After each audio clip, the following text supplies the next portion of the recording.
गोपीचंद पडळकर सुद्धा होते आणि त्यांनी शक्तीपीठ महामार्ग व्हावा म्हणून कुठल्या कुठल्या आमदारांनी पत्र दिलेले आहेत ती नावं वाचून दाखवली. त्याच्यामध्ये मला आमदार सुहास बाबुरांचं नाव सुद्धा कळालं आणि त्यांनी पत्रच दाखवलं. किती दुर्दैव आहे बघा. आम्लपित्त व पोटाचे विकार, छातीत जळजळणे, पोटात जळजळणे, घशाला आंबट पाणी येणे, डोके दुखणे, पोट फुगणे, पोटगच्च होणे, गॅसेस, 2-3 वेळा शौचालयात जाऊन देखील पोट साफ न होणे, IBS, कोलायटिस, मूळव्याध, फिशर, भगंदर यावर विशेष आयुर्वेदिक उपचार. तर आजच संपर्क करा विजयी भव आयुर्वेद, नेवरी तालुका कडेगाव, जिल्हा सांगली. आता पुणे व मुंबई या ठिकाणी सुद्धा. संपर्क 91 75 74 34 54 व 73 87 34 34 77. नमस्कार, मी मयुरी आणि आपण पाहत आहात 7 स्टार न्यूज.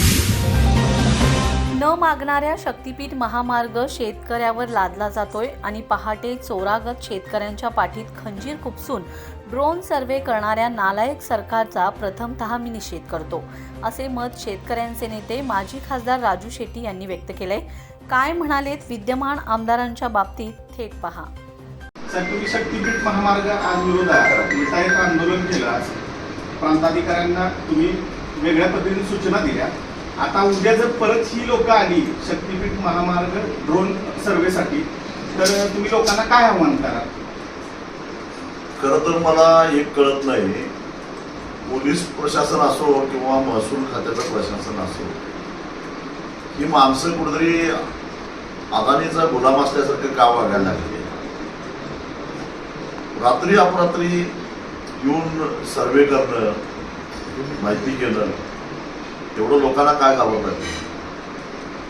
आणि येता एवढी तुमच्यामध्ये कार्यक्षमता आहे तर सध्या जून महिना आहे, विद्यार्थ्यांना उत्पन्नाचा दाखला, जातीचा दाखला यासाठी अनेक दिवस हेलपाटे घालत राहतात, तासनतास त्यांना तात्काळ ठेवतात. त्यावेळी तुमची कार्यक्षमता कुठं जाते. आता तुमच्यामध्ये एवढी कार्यक्षमता आली की मध्यरात्री 3 वाजता तुम्ही सर्वे करायला जाता. जरा तरी लाजा वाटल्या पाहिजेत प्रशासन. अरे किती चमचेगिरी करावी वरिष्ठांची, याला काही मर्यादा आहेत. आणि मग अशा पद्धतीनं जर का प्रशासन वागायला लागलं तर एक लक्षात घ्या, संविधानानं या देशातल्या प्रत्येक नागरिकाला स्वतःच्या मालमत्तेचं, स्वतःच्या अधिकाराचं रक्षण करण्याचा अधिकार दिलेला आहे. आणि महात्मा गांधींनी त्याला सविनय कायदेभंगाचा मंत्र शिकवलेला आहे. वेळप्रसंगी कायदा हातात घेऊ, परंतु या अशा खाकी वर्दीतल्या गुंडांना आणि प्रशासनाचं पांघरून घेतलेल्या या महसूल खात्यातल्या भ्रष्ट अधिकाऱ्यांना लोकांनी ठोकून काढलं तर आश्चर्य वाटायचं काय कारण नाही. स्थानिक नेते मोठ्या लीडनं विधानसभेला आमदारकीला निवडून येतात. बाबर साहेबांच्या बद्दल तुम्ही काय सांगाल? अत्यंत दुर्दैवाची गोष्ट आहे की काल मी एका चॅनेलच्या डिबेटमध्ये खरं तर बोलत असताना समोर गोपीचंद पडळकर सुद्धा होते आणि त्यांनी शक्तीपीठ महामार्ग व्हावा म्हणून कुठल्या कुठल्या आमदारांनी पत्र दिलेले आहेत ती नावं वाचून दाखवली. त्याच्यामध्ये मला आमदार सुहास बाबुरांचं नाव सुद्धा कळालं आणि त्यांनी पत्रच दाखवलं. किती दुर्दैव आहे बघा. म्हणजे या खानापूर असेल, आटपाडी असेल किंवा अगदी कडेपूर सुद्धा असेल, कडेगाव असेल, या तालुक्यातल्या लोकांनी 3 पिढ्या गेल्या पाण्यासाठी संघर्ष करण्यामध्ये. कडेगावमधलं किंवा पलूसचे स्वर्गीय संपतराव देशमुख असतील किंवा स्वर्गीय पतंगराव कदम असतील, भगीरथ प्रयत्न करून खरोखरच भगीरथासारखं त्यांनी हा मतदारसंघ हिरवागार केला. खानापूर तालुक्यात सुद्धा हिरवागार झाला.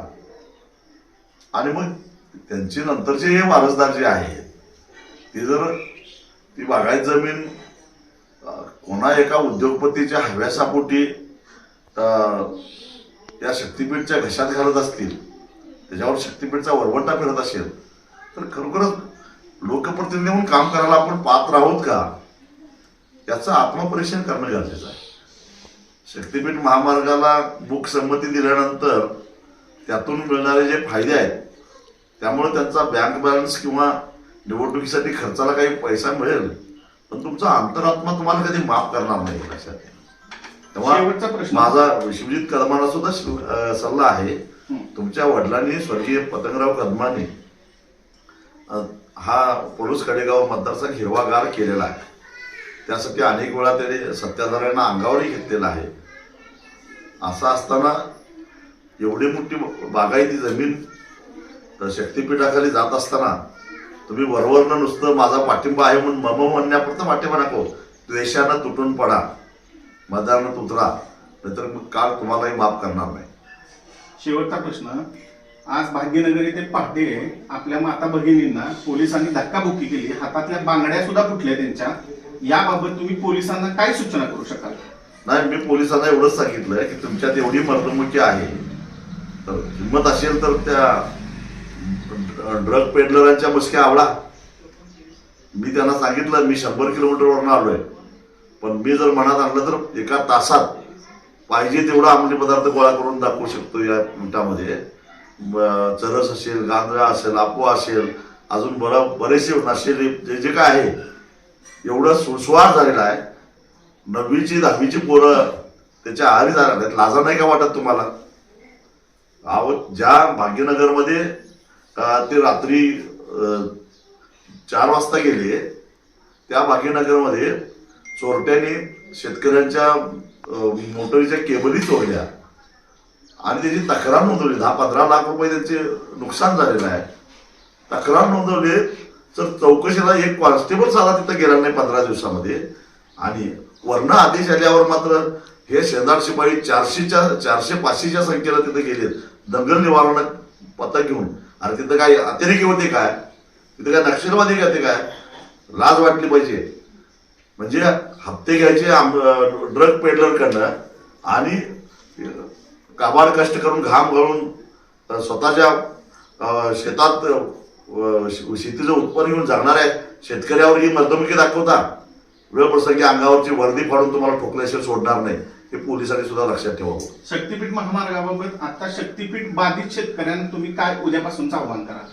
शक्तीपीठ बाधित शेतकऱ्यांना माझं एकच सल्ला असेल की संघटितरित्या प्रतिकार करा. एकट्या दुकट्याचं हे काम नाही आहे.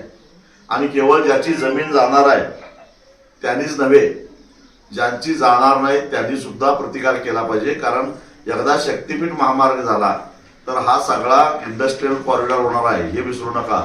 आणि इंडस्ट्रीयल कॉरिडॉर झाला तर तुमच्या भूगर्भातले पाण्याची वाट लागेल, पाणी प्रदूषित होईल, जमिनी काढून घेतील औद्योगिकरणासाठी, आणि मग तुम्हाला बोंब मारण्याशिवाय राहणार नाही. आणि मग कुठेतरी लेथ मशीनवर कामगार म्हणून तिथं जायला लागेल. तेव्हा ही उद्याची जर मला वाचवायची असेल तर जमीन जाणारे आणि न जाणारे सगळ्यांनी मिळून याला प्रतिकार केला पाहिजे. धन्यवाद.